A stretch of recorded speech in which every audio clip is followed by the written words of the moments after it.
Merci d'être là pour ce dernier round de conférence.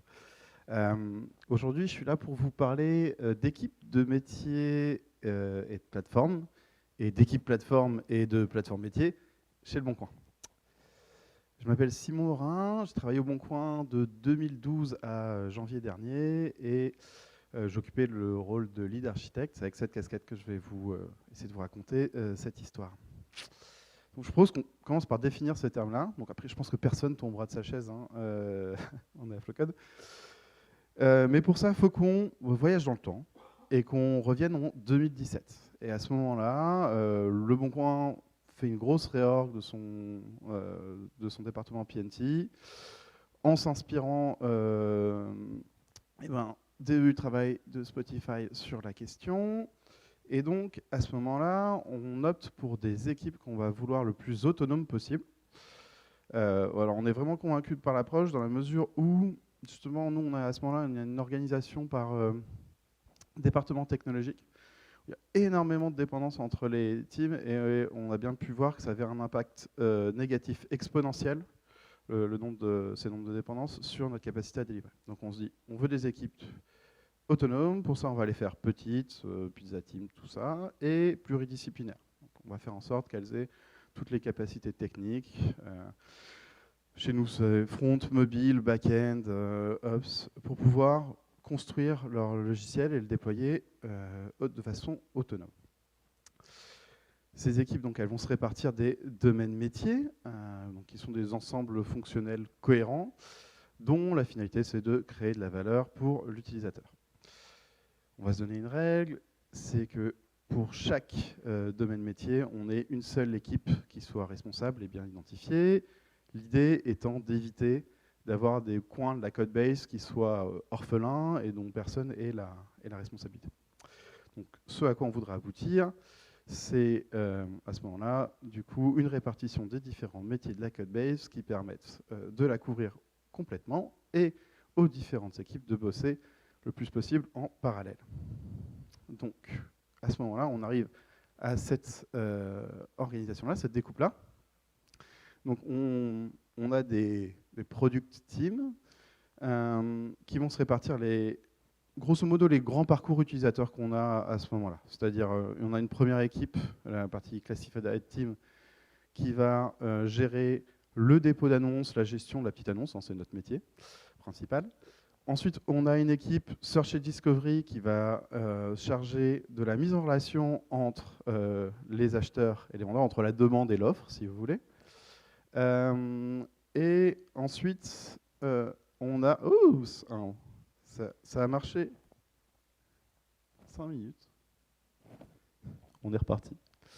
Donc je disais, Search, donc, qui va s'occuper de matcher l'offre et la demande. La partie contact, qui, elle, va gérer la mise en relation entre l'acheteur et le vendeur. Et la partie transaction, qui, elle, va permettre la négociation, le paiement, le shipping, etc. Ce qui est cool, c'est que ces différents domaines, ils se overlappent peu, et ils ont peu de dépendance les uns aux autres. Ils ont généralement une dépendance sur le modèle d'avant, sur le domaine d'avant, à part la transaction qui en a deux. Et du coup, grosso modo, on voit les gains qu'on espérait assez vite en switchant dans cette organisation-là, c'est-à-dire que les équipes, elles dépilent d'un coup très vite, en parallèle, des features sur ces différents domaines. Et c'est cool. Et ça marche même bien, parce que ça nous permet de scaler de façon satisfaisante. Donc quand on fait ce move-là, on est en 2017. Ça, en vert, c'est les effectifs PNT, avec l'échelle à droite. Là, on voit qu'on est environ une centaine quand on fait ce move-là. En bleu, c'est les effectifs total du Bon Coin, avec l'échelle à gauche. Et donc 2018, on passe la barre des 130, et 2019, on double. Et 2020, on reprend un petit 15-20%. Et grosso modo, ce modèle-là, il marche assez bien. Ce qu'on fait, c'est que quand il y a des nouvelles équipes qui arrivent, on crée des nouveaux domaines métiers, genre, on investit pas mal sur plein de trucs côté B2B, et ainsi de suite, ou on coupe les domaines métiers qui sont existants en plus petits morceaux qu'on donne à différentes équipes. Et du coup, ça marche bien. jusqu'au jour où ça marche plus. Ce jour, il arrive en 2020. À ce moment-là, donc Le Bon Coin, c'est un site de petites annonces, et son ADN, encore en 2020, c'est vraiment un ADN de site généraliste. C'est-à-dire qu'on offre des petites annonces dans plein de catégories différentes qui vont de l'immobilier à l'emploi, en passant par les vacances et les biens de consommation. Mais grosso modo, on différencie assez peu ces différents marchés. L'expérience pour l'utilisateur, elle est globalement la même partout. Or, on a plein de concurrents qui, eux, sont spécialisés sur un de ces marchés, ou un de ces verticaux. J'utiliserai peut-être les deux mots de façon un peu interchangeable dans cette présentation. Et donc, on se rend compte, notamment parce qu'on est attaqué assez fortement par certains, qu'il faut qu'on pivote de cette position de généraliste à une position de multispécialiste. Donc ça, c'est Antoine, c'est notre CEO, qui nous demande, du coup, à ce moment-là, de faire en sorte qu'on puisse avancer sur les marchés en parallèle avec une expérience spécialisée pour chacun d'entre eux. Ça, c'est les maquettes du produit à l'époque. Donc l'idée, c'est d'avoir quand même un truc qui est relativement homogène en termes de look and feel, mais sur lequel on puisse vraiment, par marché, adapter l'expérience. Donc, par exemple, en ayant des listings avec des images très très grandes quand on est sur la vacance, du search en carto quand ça fait sens. La construction de la fiche de petite annonce aussi, elle doit être spécifique à la verticale. Encore une fois, là, on voit d'un côté la maquette de la petite annonce de vacances et à côté celle de l'emploi. On voit que la taille de l'image, elle est beaucoup plus importante sur la log de vacances. La localisation, elle arrive avant. Les paramètres, ils ne sont pas gérés pareil. On a des trucs qui sont spécifiques au marché. Donc, par exemple, on a ici, côté emploi, une vidéo qui vous propose de vous présenter l'entreprise dans laquelle vous allez bien évidemment candidater. Donc, l'idée, c'est vraiment d'avoir des blocs qui sont relativement harmonieux, mais qu'on va pouvoir arranger de façon différente par verticale. Et aussi des blocs qui sont spécifiques à un marché, comme par exemple le calendrier de disponibilité pour la partie vacances, et ainsi de suite. Même chose sur la transaction, parce que comme on n'achète pas une paire de chaussettes de la même façon qu'une voiture, ou qu'on loue un mas dans le sud pour passer ses vacances avec Antoine, on doit pouvoir diversifier les funnels sur la partie transaction.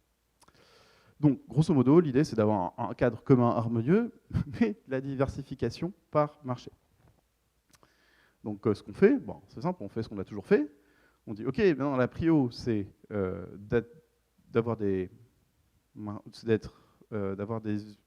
mettre du focus sur la spécialisation par marché. On grossit beaucoup. Qu'est-ce qu'on va faire? On va créer des équipes à qui on va filer cette responsabilité-là.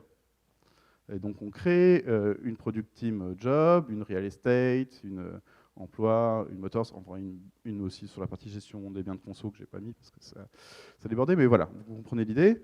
On se dit, on continue d'incrémenter le modèle. Le nouveau focus, c'est les marchés. Allez. Et ça nous explose à la tronche.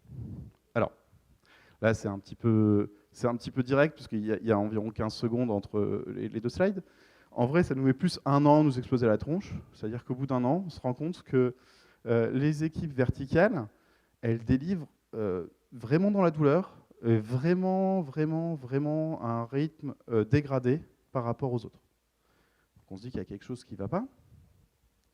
On regarde d'un peu plus près et on se rend compte que notre belle propriété là, de dépendance limitée, côté vertical, en fait, on l'a un petit peu explosé. Pourquoi? Parce que chaque verticale, elle doit modifier potentiellement le dépôt, de petites annonces, l'expérience de recherche, la mise en contact et la transac. Et donc, ces équipes, elles vont passer leur temps à courir derrière les autres. En plus, ce qui est marrant, c'est qu'on est une boîte très très agile, on fait des roadmaps à 3 mois à l'équipe, et donc chacun a son propre plan. Et donc, il faut négocier avec tout le monde. CF, optimisation locale, optimisation globale, tout ça. Et donc, Il y a quelques petits symptômes du point de vue surtout des verticales qui sont intéressants à observer. Bizarrement, il y a beaucoup de work in progress, donc beaucoup de tâches qui vont mettre 3 mois à traverser les différentes dépendances, même sur des trucs simples, quoi. Genre, on a eu un exemple où on a voulu mettre le salaire sur la petite annonce d'emploi, donc au dépôt et le rendre recherchable. Et voilà, ça a pris 3 mois.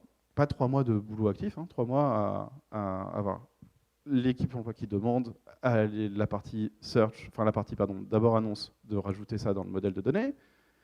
Ils attendent, ça finit par se faire, ils récupèrent ça, ils filent un nouveau ticket vis-à-vis de l'équipe search pour que ce soit inscrit dans le moteur de recherche. Ils attendent, ça finit par être pris, et à ce moment-là, ils peuvent faire leur propre modif et ça ship. Mais donc du coup, si sur des trucs simplissimes, ça met 3 mois, vous doutez bien que sur les trucs compliqués, c'est compliqué. Donc, sur les features un petit peu plus ambitieuses, on a un phénomène qui se développe chez toutes les verticales. Il y a un système de négociation intense qui se crée au moment des roadmaps entre les équipes verticales et les équipes, on va dire parcours, celles qui gèrent les 4 blocs initiaux. Là.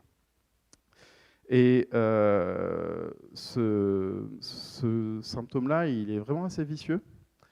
Parce que du coup, ça crame beaucoup d'énergie des équipes.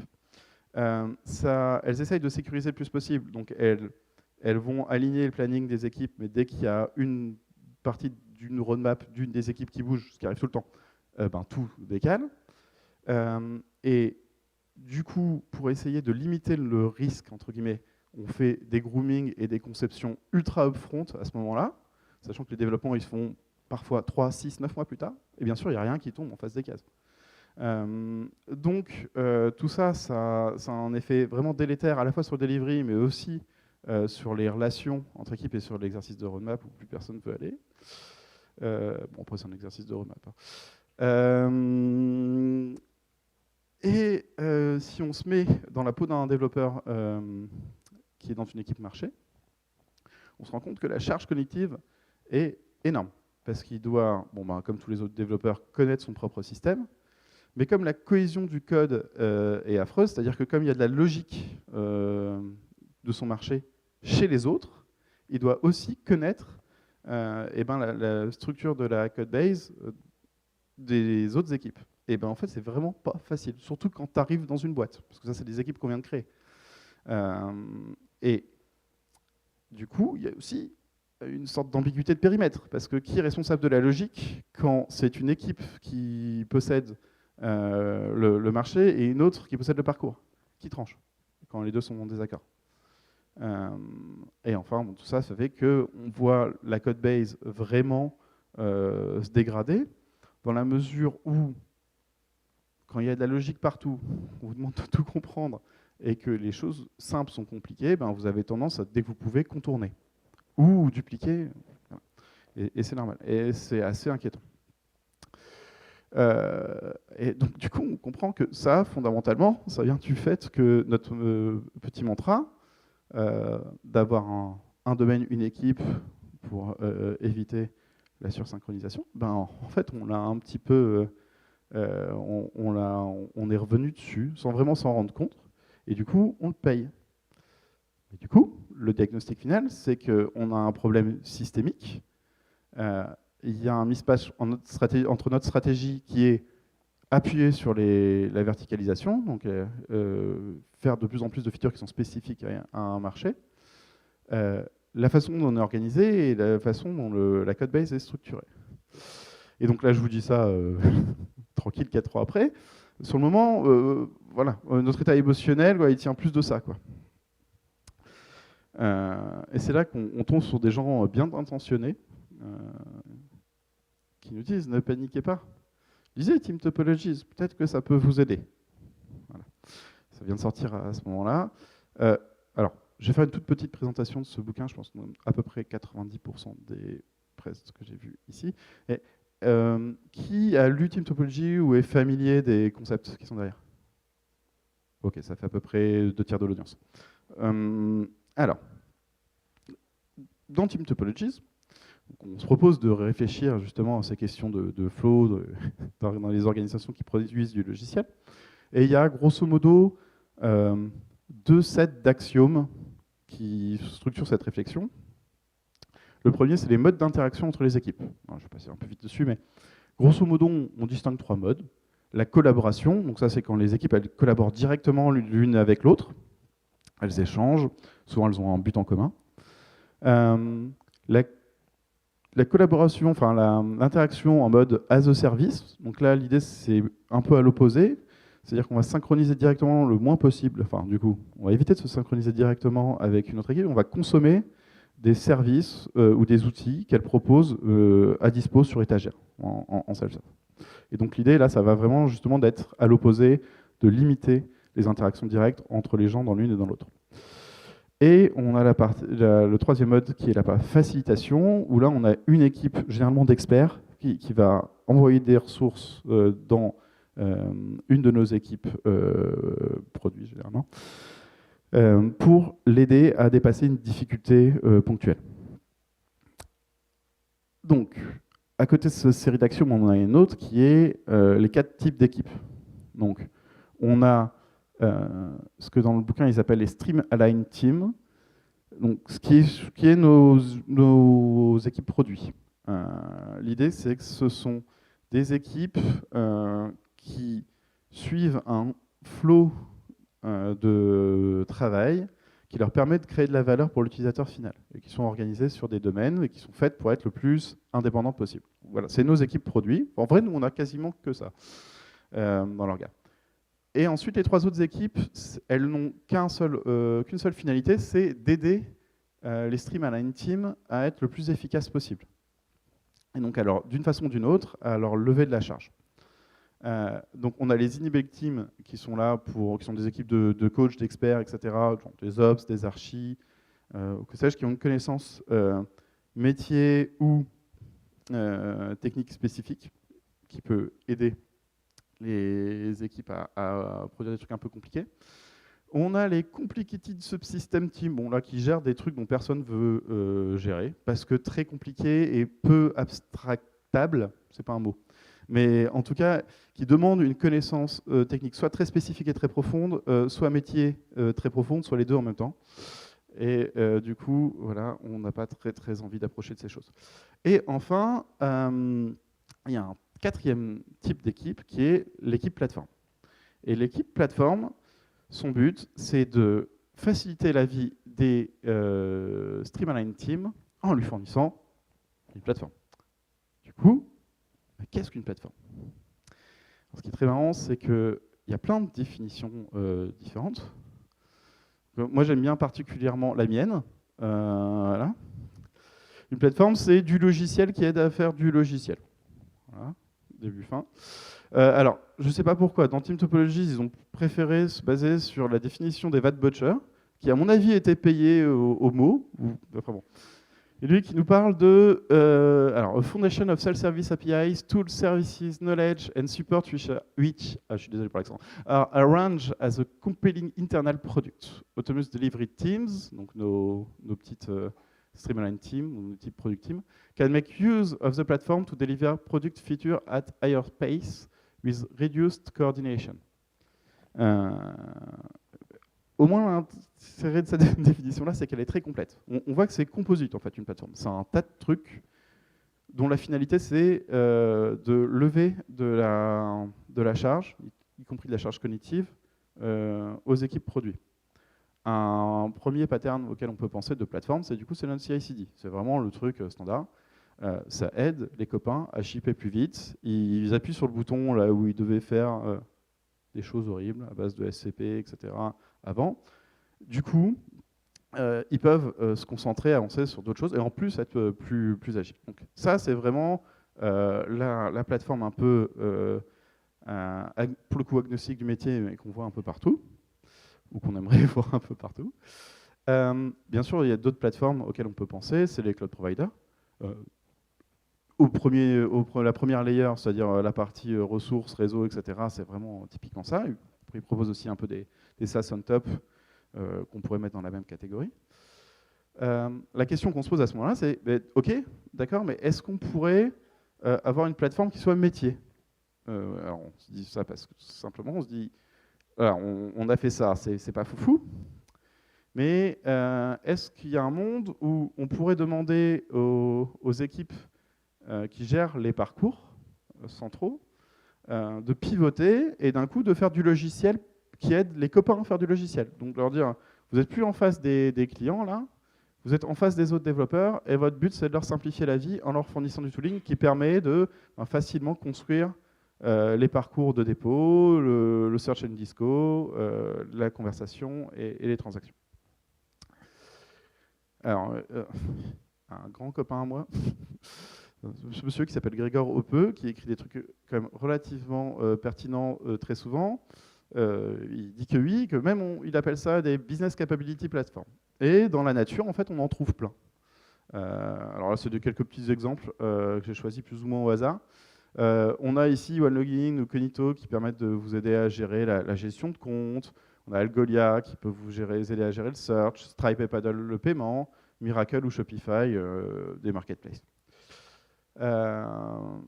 Du coup, je dis ok, ben, du coup ça a l'air faisable et il y a l'air d'avoir des trucs sur étagère. Est-ce qu'on construit ou est-ce qu'on achète quelque chose qu'on met à la place de ce qu'on a construit en 15 ans? Sachant que voilà, ce qu'on a construit, c'est petite annonce, recherche, discussion et transaction. Des trucs qui font du paiement et des trucs qui font de la recherche, etc. Il y a deux petites problématiques à ça, à ce moment-là. Un, c'est l'abstraction fit, c'est-à-dire que ces plateformes, elles sont pensées avec un parti pris fort, qui fait que leur interface, elle est très spécifique. Et nous, notre système, il a évolué de façon organique pendant 15 ans, ce qui fait que si on veut intégrer, par exemple, un système de paiement externe, en vrai, c'est un boulot de migration et d'intégration qui est très très très long et très très dur. Donc la plupart, ça nous retire pas mal d'options. Le deuxième élément, qui va dans le sens du build, c'est que autant sur la partie, alors c'est un core domain chart, l'idée c'est d'essayer de raisonner sur la valeur inhérente à vos domaines métiers dans ce que vous construisez. Et l'idée c'est de différencier donc sur deux axes, la partie à quel point la business logic elle est complexe, à quel point ça permet de différencier des clients. Et du coup, on range là-dedans les différents domaines métiers dont on a besoin. Donc, typiquement, par exemple, la gestion de compte, etc., c'est assez générique. Il y a des trucs qui peuvent être un peu plus avancés, comme par exemple le billing ou le paiement, qui sont un peu des trucs de support. Et après, il y a les trucs qui sont vraiment ce qui vous différencie. Et nous, par exemple, on considère que notre search, par exemple, il est différenciant, c'est un peu le cœur de la machine, enfin, un des cœurs de la machine. Donc du coup, ici, si on veut avoir la capacité à faire du sur-mesure et suivre notre stratégie, eh ben, on ne peut pas être dépendant d'un third party. Et donc, on va faire. OK. Donc là, on se dit, c'est bien, on a un plan. On va transformer donc une partie de nos équipes produits en équipes plateformes. Et elles vont aider les verticales en leur fournissant des plateformes métiers.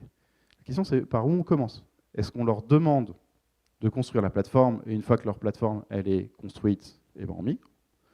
Ou est-ce qu'on leur dit, bon, vous êtes des équipes plateforme sans plateforme, amusez-vous bien. Alors, donc, ce monsieur, c'est Melvin Conway, donc c'est le point Conway de cette présentation. Ça, c'est aussi un axiome qui est un peu central dans toute la réflexion de Team Topologies. C'est la loi de Conway, qui est ce monsieur qui travaillait au MIT et qui a prouvé dans les années 70, je crois, que les organisations qui construisent des systèmes complexes, genre nous, elles sont contraintes de reproduire dans leur design les interfaces de communication entre les équipes de cet orgue. Et ça, c'est assez marrant parce qu'en fait, on peut le mettre à l'envers. Ça fait qu'en gros, si vous ne changez pas la façon dont les équipes se comportent les unes avec les autres, vous allez avoir du mal à leur faire changer le design du système, donc l'architecture. Et donc, il y a une façon de prendre ce truc comme un truc actionnable dans l'autre sens, dire ok, ben, du coup, on peut faire l'inverse, on peut faire en sorte de modifier le mode d'interaction des équipes entre elles, en leur expliquant où on veut aller, hein, bien évidemment, pour qu'elles soient plus enclines à justement construire l'archi qui fit avec. Et donc on fait ça. En quoi ça consiste du coup? À se dire oui, ok, moi, on change du jour au lendemain les équipes produits en équipes plateforme, on leur file des ressources dédiées, et on leur dit ben commencez de zéro et itérez, et normalement ça devrait bien se passer. Comment ça s'est passé? Alors, là, je vais vous faire je vais vous expliquer en mode on va dire une succession d'étapes parmi laquelle la plupart de ces équipes passent. Donc, ces équipes qui doivent transformer leurs produits en plateforme. La première étape, c'est la migration. Assez simplement. Donc là, l'objectif, c'est vraiment de designer la plateforme et de refactorer l'existant. Parce que du coup, on a une base de code la base de code a 15 ans, il y a plein de trucs. Donc, par où on commence? La façon dont ça se passe en termes de collab, c'est que c'est l'équipe plateforme qui lead. Et elle va chercher des bouts de métier dans la codebase et elle les migre chez elle pour en faire des fonctionnalités de la plateforme. Et elle gère un petit peu tout. Et généralement, ici, il y a une ou plusieurs équipes produits marché qui sont pilotes pour aider l'équipe plateforme à travailler et à réfléchir.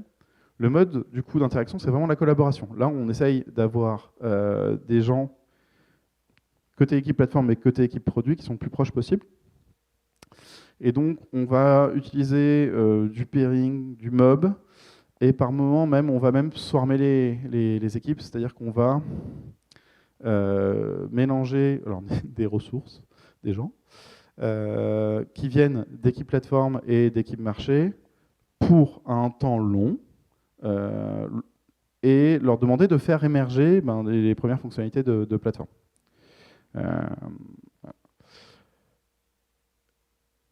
Du coup, le point clé à cette étape-là, c'est que ces gens, ils choisissent dans les plateformes ce qui doit être harmonisé et ce qui doit être laissé libre. Et ça, c'est un exercice un petit peu compliqué, mais Grégor nous dit que si on fait ça bien, il y a des chances que ça se passe bien. À quoi ça ressemble? Du coup, ce qu'on fait, c'est on fait du reverse engineering sur les parcours qu'on a codés. Et donc c'est du reverse engineering, hein, c'est pas uniquement tech, hein, c'est vraiment même métier, fonctionnel, etc. Donc on fait des event storming géants, et ensuite on map ça, et on réfléchit aux besoins des différentes équipes marché, c'est-à-dire quel niveau de latitude elles ont besoin sur quel bout de métier en face. On aboutit à ça. Ça, c'est un peu notre boussole. On l'a trouvé après, hein, bien évidemment. On a fait ça de façon complètement émergente. Et puis, 3 ans après, on peut dire ah oui, en fait, si on avait pensé à quelque chose pour rationaliser le truc, ça aurait pu être ça. Grosso modo, on s'aperçoit que donc, on a tout le long des parcours qu'on doit plateformiser, plein d'endroits où les équipes marché, elles ont besoin de faire des choses. Mais ces choses-là, on peut les classer un peu sur 2 axes. Soit ils sont globaux, c'est-à-dire ils ont tous besoin de faire la même chose. Genre par exemple le schéma de données, ils ont tous besoin de gérer leur schéma de données. On va aller savoir pourquoi.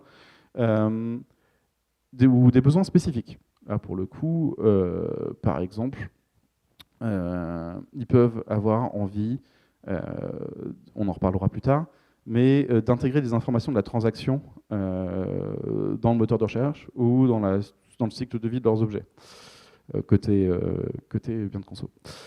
Donc voilà, ça c'est le premier axe. Et il y a un deuxième axe qui est le fait que alors les besoins, on peut dire les changements, ils sont récurrents ou exceptionnels. Donc exceptionnel, c'est ici on est complètement one shot, ici on est 2, 3, 4 fois l'année, quoi.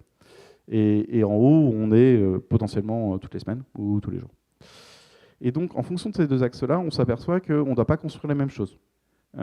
Et du coup, que la définition de M. Butcher, elle n'est pas bête. Parce que dans une même plateforme, on va finir par avoir du code qui est forké, souvent sur le front, des libs qui sont partagés, quand il y a du métier qui est complexe, mais qui doit changer tout le temps et de façon très spécifique au vertical. Et une partie de services, parfois juste des services configurables, quoi. Juste un truc où on met une conf et on peut changer la couleur, on peut rajouter un hook et ça va suffire pour les besoins du marché.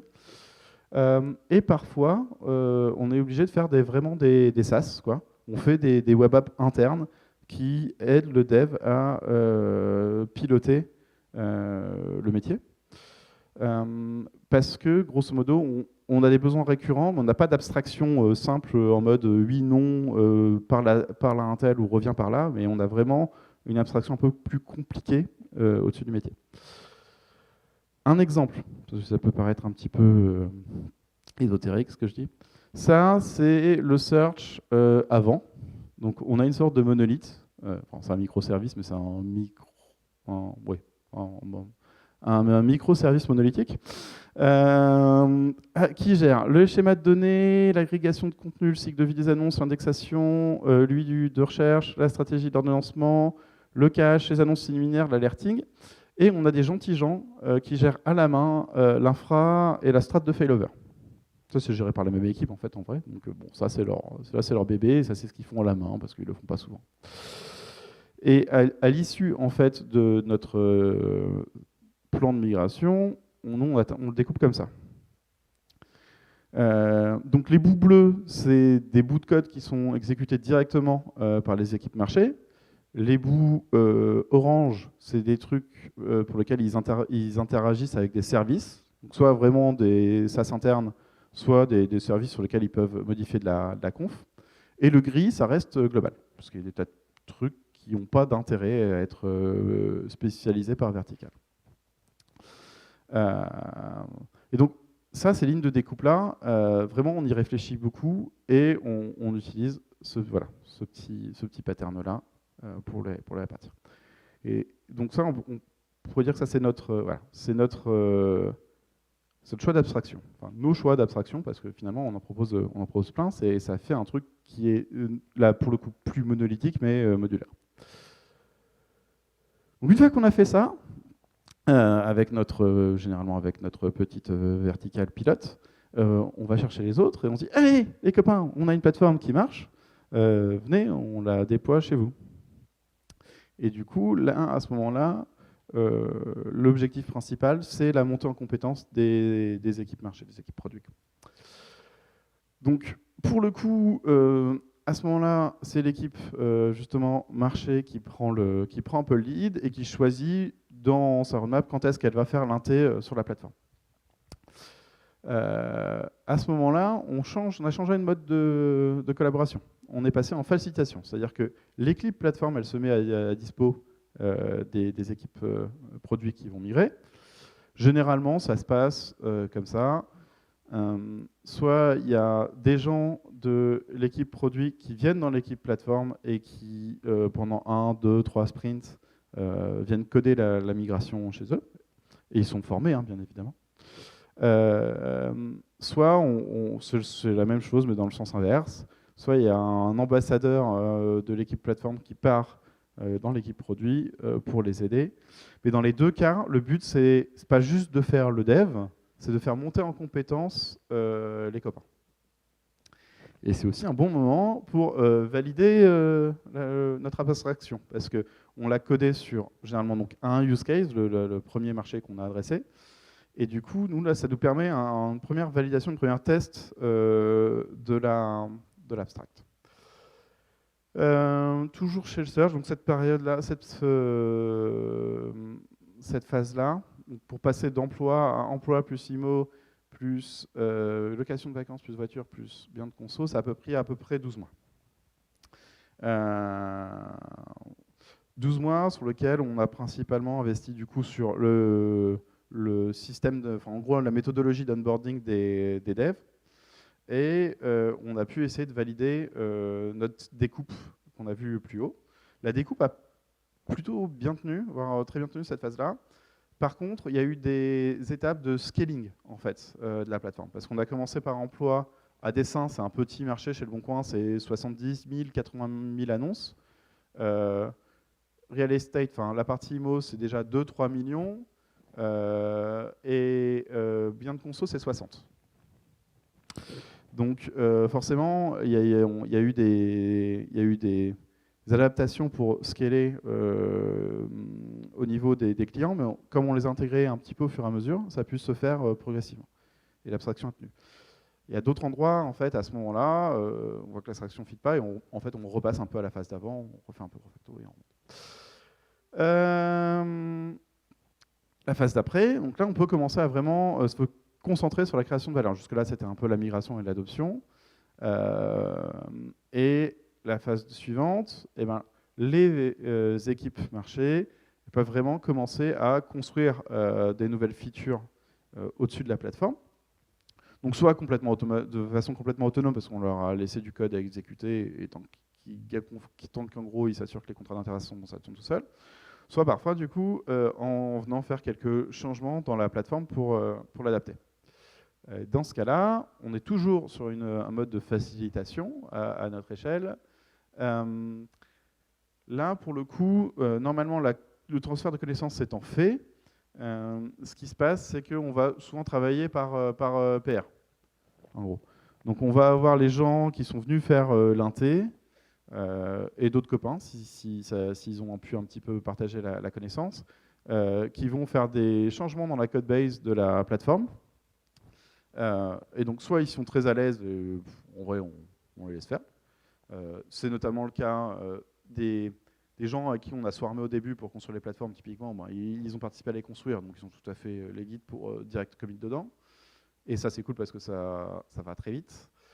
Soit ils se sentent un petit peu moins à l'aise, et dans ce cas-là, eh ben, il y a un système de review et on échange sur leur modif. Alors, là, on parle de modification de code, ça peut faire un genre un peu pompeux et ça peut faire peur. Parfois, c'est juste des modifs de conf, justement, pour changer le mode d'opération de certains services. C'est le moment, par contre, où on va à nouveau valider que l'abstraction tient. Parce que là, les gens commencent à construire des choses qui n'ont pas pu être anticipées. C'est les nouveaux produits qui arrivent. Dans l'exemple du search, par exemple, des exemples de trucs où il a été non anticipé dans l'usage de ce qui a été fourni, en termes de plateforme. Côté bien de conso, ils ont fusionné le cycle de transaction avec les annonces. Ça s'est bien passé, mais ce n'était pas prévu pour. Côté IMO, ils ont utilisé les mécanismes qu'on leur avait donnés de synchronisation du moteur de recherche pour faire de la synchronisation d'infos entre leur système legacy et la partie qui était chez eux dans le bon coin. Pareil, vous n'avez pas du tout pensé pour ça, mais ça a marché. Et côté log de vacances, ils ont refactoré toute leur partie de gestion de réservation, etc., ce qui était un bout un peu legacy horrible chez eux. Et pareil, en fait, ça a quasiment pas eu d'impact sur la partie utilisation de la plateforme. Donc là, pour le coup, on a pu valider que ça se passait bien. Il y a une super étape 4 qui est aussi focalisée sur la création de valeur, mais qui est la création de valeur poussée par l'équipe plateforme. Ça marche aussi dans ce sens-là. Donc ça, c'est quand l'équipe plateforme va ajouter de nouvelles features. Le mode là de collaboration, c'est as a service. C'est-à-dire généralement, on ajoute de la feature sur des trucs que les verticales utilisent déjà, que les équipes marché utilisent déjà. Et elles vont pouvoir bénéficier, du coup, à moindre coût, si elles le veulent, de ces fonctionnalités-là. Je prendrai qu'un seul exemple, il y en a plein, mais je prendrai qu'un seul exemple sur le search. Assez tôt, on a investi sur toute la partie A/B testing, essayer d'optimiser l'ordonnance, qu'on appelle l'ordonnancement des annonces dans le moteur de recherche, c'est vraiment le cœur de métier. Ça, on l'a fait d'abord avec des briques technologiques entre guillemets simples, enfin, dispo sur étagère, je devrais plutôt dire. En l'occurrence, Elasticsearch chez nous, et on a fait de la recherche syntaxique. Mais ensuite, ce qu'on a fait, c'est que l'équipe plateforme, elle a investi fortement du coup, sur du machine learning pour optimiser au maximum le tri, pour permettre de la recherche sémantique et non pas syntaxique.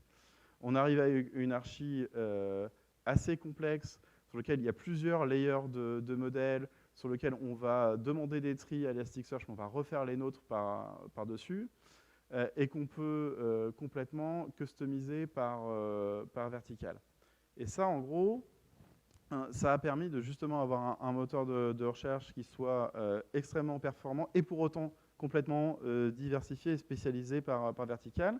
Et la seule chose que ça demande aux équipes verticales, finalement, c'est dans les confs d'activer ces options pour déployer ces modèles ou les A/B testing qui permet de les faire évoluer. Voilà, donc ça c'est le petit récap des 4 étapes, migration, adoption, évolution, innovation. Les deux là, en fait, elles sont overlappées, hein, en vrai. C'est-à-dire qu'on a de la création de valeur qui vient à la fois des équipes verticales et à la fois de la partie plateforme, quand on en arrive là. Est-ce que ça a marché? Bon, si je suis là, c'est que ça a un peu quand même marché. Déjà, nos symptômes, bon, grosso modo, ils ont majoritairement disparu. Notre KPI initial, qui était quand même genre arriver à justement augmenter le delivery des verticales, on a estimé, c'est du doigt mouillé, qu'on a à peu près triplé notre vitesse de livraison sur la partie feature verticale, ce qui n'était pas forcément le plus compliqué du monde. On partait de là. Si je prends maintenant, pour aller au bout de l'exemple, la partie search, et que je vous parle là maintenant d'impact utilisateur, plutôt de création de valeur. Le KPI qui est clé sur le moteur de recherche, c'est le pourcentage de recherche menant à un contact. Et sur les 4 ans de plateformisation, on a gagné 40% sur cet indicateur-là. Et c'est énorme. Moi, je dis bravo aux équipes parce que on ne l'attendait même pas. Ça s'est fait bien sûr par étapes. Hein. Ça a été justement grâce aux différentes innovations et au fait de spécialiser l'approche par marché. Et donc, du coup, on a pu le bouger très fortement. Et le deuxième KPI qu'on met en face, parce qu'on a offre et demande chez Leboncoin, c'est le pourcentage d'annonces contactées. Et ça, on a fait un plus 160%. C'est-à-dire qu'on a réussi à être beaucoup plus performant dans la façon dont on matchait offre et demande, mais en plus, on a réussi à à beaucoup mieux ventiler les propositions d'acheteurs ou les contacts d'acheteurs sur notre inventaire. Donc on a aussi fortement amélioré la valeur pour les vendeurs. Bon. Donc ça c'est le happy case, hein, forcément.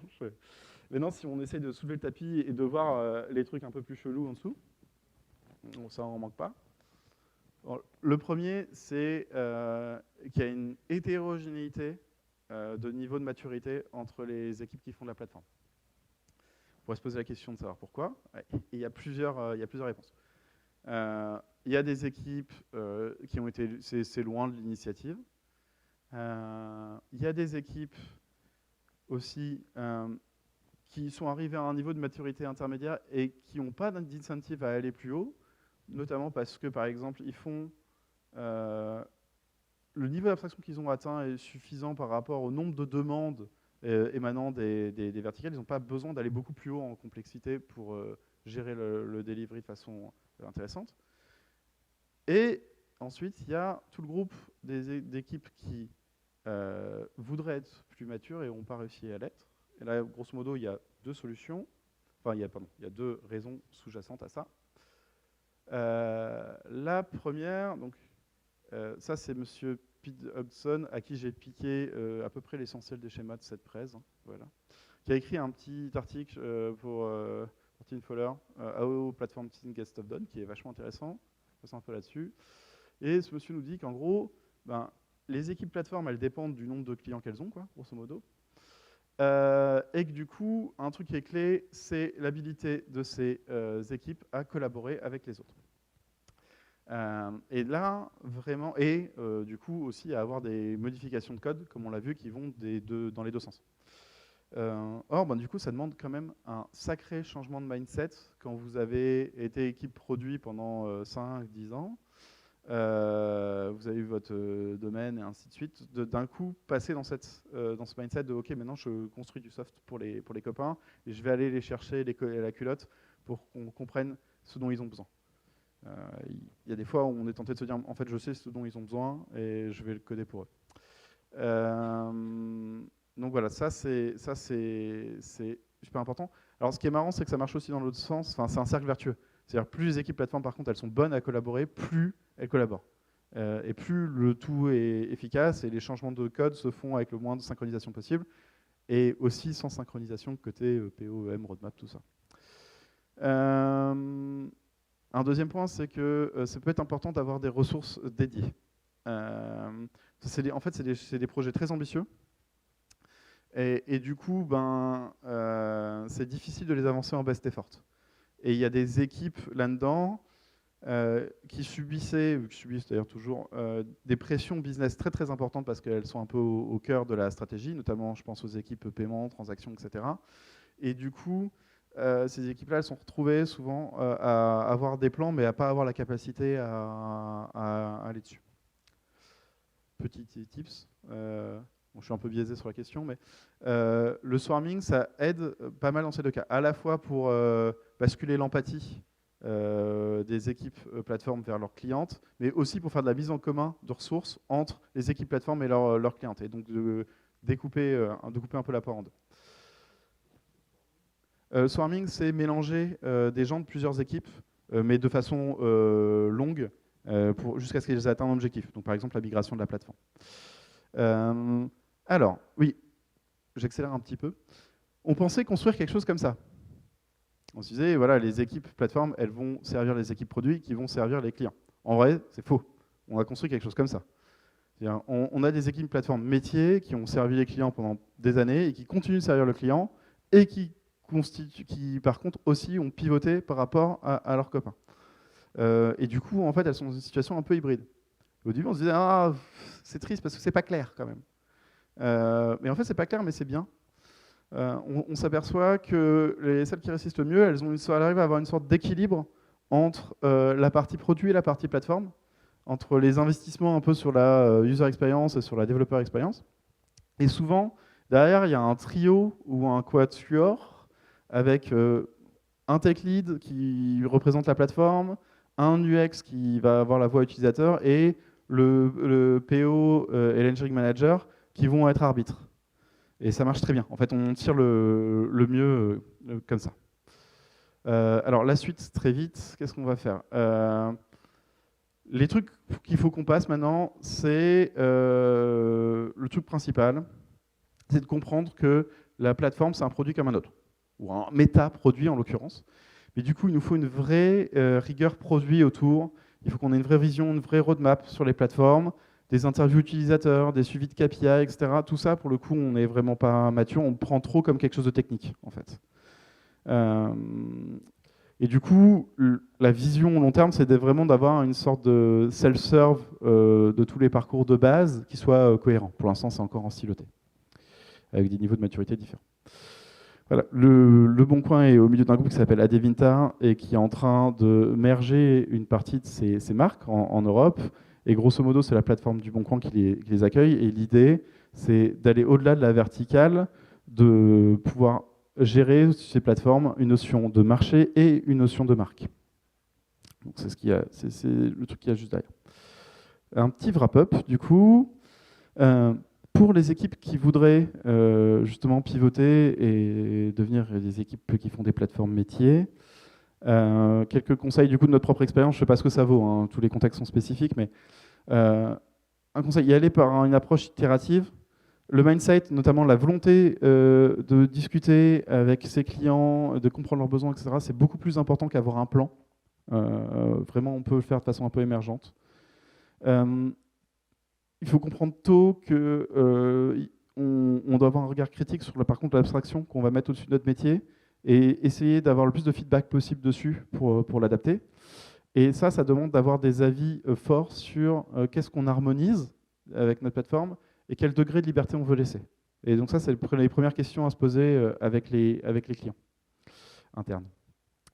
Voilà. Et ensuite, les trucs, le truc pas simple, accepter la tension entre produits et plateformes quand on a des plateformes métiers, parce que du coup, on est forcément dans de l'hybride, ça ne peut pas être pur, et c'est même mieux comme ça. Et enfin, ça on prêche, mais on ne le fait pas nous-mêmes, avoir une démarche rigoureuse autour de ces outils-là, quand ils sont critiques et stratégiques, ce serait sans doute le mieux.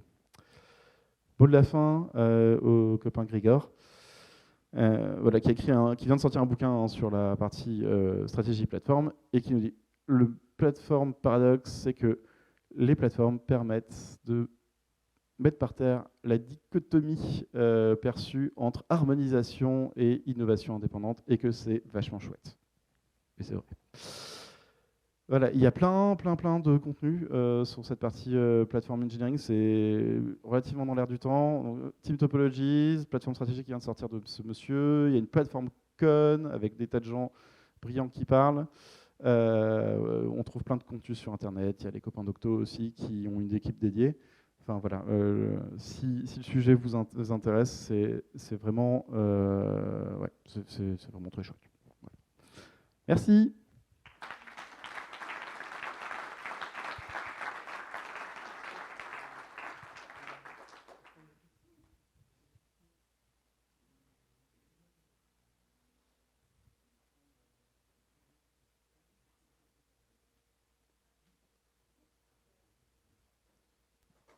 Bonjour, merci, c'était top.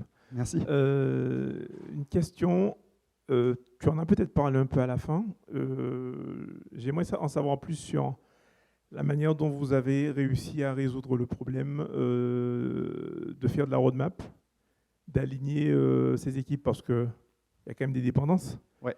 Alors, c'est une très bonne question. Les cas où ça se passe le mieux, dans les cas où ça se passe le mieux, t'as pas de synchronisation en roadmap, t'as pas de synchronisation au niveau des managers et des PO. Ça se fait directement au niveau des devs. Et ensuite, en fonction de la complexité de la feature, ça va remonter d'un niveau, soit on va faire un petit grooming, soit ça va être un truc important et il faut potentiellement coder quelque chose de nouveau dans la plateforme, et ça va passer en roadmap. Mais ce dernier cas, en fait, il arrive assez peu. Enfin, si justement le niveau d'abstraction est bien choisi, en fait, ce cas-là, il va être assez rare. Et donc, au final, on va faire plein de devs où justement, il n'y a pas de synchronisation de roadmap. Ils sont faits juste en direct. Et en fait, c'est une des propriétés qui est vachement intéressante, justement, si les équipes plateformes collaborent bien avec les équipes, avec leurs équipes clientes internes, c'est qu'il y a une sorte de hausse du capital social de la boîte. Il y a beaucoup plus de choses qui peuvent se faire sans avoir besoin justement de prévoir ou de verrouiller, et directement de dev à dev qui vont de façon beaucoup plus spontanée aller justement aux besoins de faire des modifs dans les codebases les uns des autres.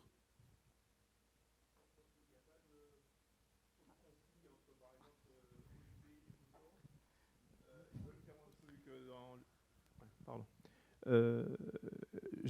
Ma question, c'est peut-être qu'il n'y a pas de conflit. Il y a des conflits. Peut-être qu'il n'y en a pas souvent, mais si Holiday Motors veulent faire un truc en Q2, ouais, et qu'il y a un conflit chez la Search Team ou peu importe, transaction, dans une plateforme Team, il peut y avoir un conflit de calendrier, c'est-à-dire que la plateforme Team ne peut pas faire les deux. Ouais.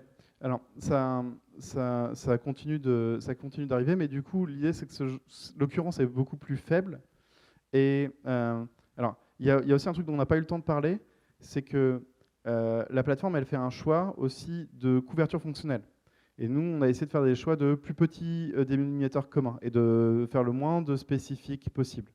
Ce qui fait que ça limite ce genre d'initiative, enfin, ça limite ce genre de problème, parce qu'il y a des tas de fois où on dit, bah, en fait, au pire, construisez de votre côté, quoi, ou faites-vous un truc spécifique aussi. Merci. J'aurais aimé savoir, tu t'es présenté en tant que lead architecte. Ouais. Quelle place finalement dans tout ce grand projet les architectes ont pris, et surtout la place qu'ils n'ont pas prise? C'est une bonne question. Alors, en fait, le truc, c'est que ça s'écoule sur 4 ans. Donc déjà, la boîte, quand on a commencé, on était à peu près 400 à la tech. Là, on est sur le projet sur lequel on est actuellement, on est 1200. Donc là, ça a pas mal changé. Initialement, l'approche, elle a été lancée par un archi, enfin par moi pour le coup.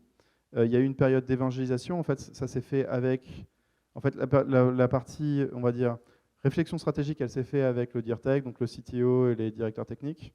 Et ensuite, à ce moment-là, on avait un process qui s'appelait le TO, le travail d'organisation ouvert, qui était un outil de réorganisation permanente. Et donc, on est passé par là. On a fait des ateliers avec, grosso modo, c'était 70 personnes à peu près à ce moment-là, les équipes qui étaient concernées. Et on a discuté des options. Ça a duré environ 2 mois, je pense. En temps ressenti, c'était 6 ans. Mais voilà, c'était un peu intense. Et ensuite, on a eu un go pour commencer à tester l'approche sur des use cases qui étaient un peu dérisqués. Et à partir de ce moment-là, ça a commencé à passer justement à la main des équipes. Je pense qu'un truc qu'on aurait pu faire, c'est avoir un peu plus d'évangélistes quand même. Parce que du coup, il y a un autre facteur qui est important et différenciant, c'est justement la proximité de gens qui portaient la démarche, proximité des équipes. Celles qui sont assez basses, souvent, ben voilà, il n'y avait pas ce côté coach ou évangéliste pas loin pour aider. Ça, en fait, au fur et à mesure des 4 ans, on l'a un petit peu mieux géré parce qu'en grandissant, on a quand même pas mal formalisé nos parcours et nos rôles de contributeurs individuels chez Le Bon Coin. Donc là, aujourd'hui, on est un peu mieux armé. Il y a plusieurs, enfin, il y a un groupe d'archi, il y a des staffs qui peuvent être tout à fait, enfin, qui portent ce genre d'approche. Donc voilà, on est un petit peu plus armé parce qu'on s'est un peu mieux organisé. Bonjour, merci pour ta présentation. Merci. Tu viens d'apporter aussi quelques éléments de réponse, mais je me demandais combien de temps avait pris la phase d'adaptation et au final, comment vous pouvez gérer sur cette phase de migration les évolutions qui peuvent avoir lieu par ailleurs Alors, c'est une très bonne question. En fait, il y a un double run, du coup. Je vais parler pour le search parce que c'est le cas que je connais le mieux et puis c'est le happy case. Il y a eu un double run d'abord. Et on a sorti une verticale qui pesait pas beaucoup en termes de CA et qui pesait pas beaucoup en termes de volume d'annonces pour dérisquer un peu l'affaire. Et on arrivait quand même avec une promesse pour le produit. C'est-à-dire que c'était à ce moment-là, sur le search, par exemple, on triait par date de récence des annonces. Et l'idée, c'était d'avoir un premier pas justement vers la pertinence, l'A/B testing et donc les meilleurs perfs. Surtout sur une catégorie où le fait de ne pas gérer les synonymes ou les intentions, etc., c'est un petit peu pénalisant. Parce que si pour toi une nounou et une garde d'enfant c'est quelque chose de différent, ça peut être un peu. Voilà. Et du coup, on a commencé par ça, c'est-à-dire avoir une sorte de win qui était à la fois produit et à la fois tech, mais sur un truc qui n'était pas sur les priorités de la boîte pour avoir un petit peu de temps. Ensuite, on a créé un double système, quoi. Enfin, on a mis une sorte de proxy qui tapait à gauche et à droite. Et puis, dès qu'on a validé par contre le modèle et qu'on s'est dit c'est bon, on passe en adoption, là, la première chose qu'on a fait, c'est tuer le truc pour pas avoir le double run pendant l'adoption. Voilà. Et du coup, là, ce qui s'est passé, c'est que l'équipe plateforme a pris les bouts de toutes les verticales chez elle, a tué l'ancienne stack, et ensuite, elle les a redispatchés au fur et à mesure aux clients, en les adaptant au fur et à mesure des besoins. Merci Simon. Merci.